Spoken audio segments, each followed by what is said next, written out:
American War Crimes has its own Wikipedia page. Torture, extrajudicial killings, illegal detentions, they've done it all. Let me start with Iraq. Who can forget the Abu Ghraib prison?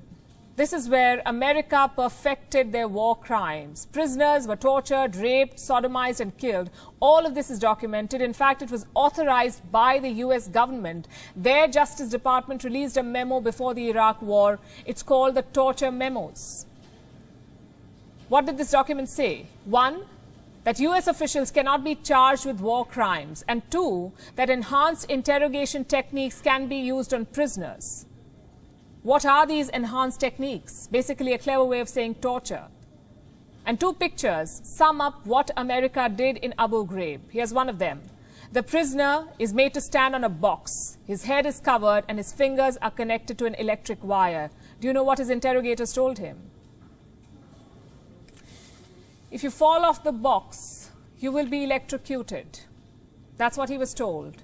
Here's picture number 2. It's even worse. Naked prisoners have been piled on top of each other. Their heads are covered, and posing behind them are US soldiers, all smiles. This was standard practice, apparently. The CIA regularly clicked naked pictures of their prisoners. The idea was to strip them of all dignity. Many prisoners died during such so-called interrogations. Many are still languishing in so-called US black sites. The people who did this are not soldiers, they're criminals. But the United States continues to protect them. Let me give you an example. In 2005, a US battalion in Iraq was hit by a roadside bomb in a place called Haditha. One soldier was killed, one soldier. The same day, this battalion marched into a neighborhood. They shot and killed 24 women and children. Do you know what the battalion's leader said? Shoot first, ask questions later. And do you know what his punishment was? 90 days in jail plus a pay cut. A pay cut. That's the punishment for taking 24 innocent lives. Here's another example. This is from 2007. A private security company was escorting a US diplomatic convoy in Baghdad. They say they were ambushed. In response, they killed 17 innocent Iraqi citizens. 4 of the employees were tried and convicted. But in December last year, Donald Trump, then president, pardoned them. So they're free men now. The fact is, America will do anything to protect its war criminals. They will find legal loopholes. They will use their diplomatic power. They will even build a military base on an isolated island to hide their crimes. I'm talking about the infamous Guantanamo Bay Detention Camp, or Gitmo for short. Since 2002, 780 people have been detained here. No charges, no trial, no lawyers. 731 prisoners have been transferred out. 39 still remain and 9 died in custody.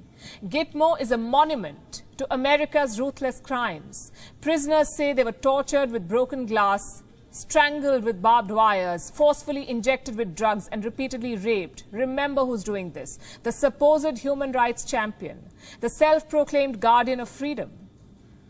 They did the same in Afghanistan. We know the Bagram Air Base is as the crown jewel of the US operation, but that was not always the case.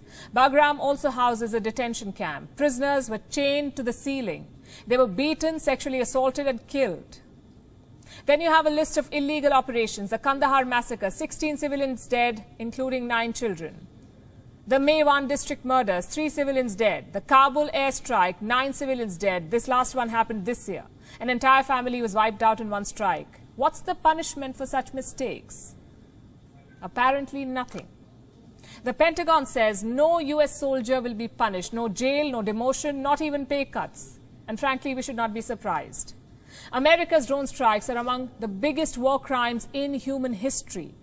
The president orders, the Pentagon pushes a button, and innocent civilians are massacred halfway around the world. Let me show you the numbers. Since 9/11, the US has conducted 100,000 drone strikes. Do you know how many people have they killed? At least 22,000 civilians.